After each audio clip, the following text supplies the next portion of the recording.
हमारे यहाँ हर किस्म के बकरे बकरियां दस्तयाब हैं। गोट फार्मिंग के लिए आला नस्ल के बकरे बकरियां दस्तयाब हैं। कुर्बानी के बकरे बच्चों वाली दूध वाली बकरियां दस्तयाब हैं।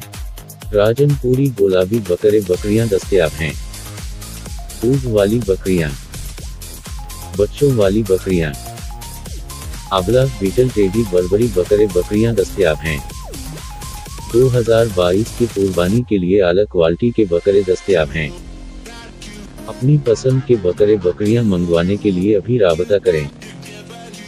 आप हमारे गोट फार्म का विजिट करें। किसी वजह से आप फार्म पर नहीं आ सकते तो परेशान होने की जरूरत नहीं। आप घर बैठे भी ऑनलाइन बकरे बकरियां मंगवा सकते हैं।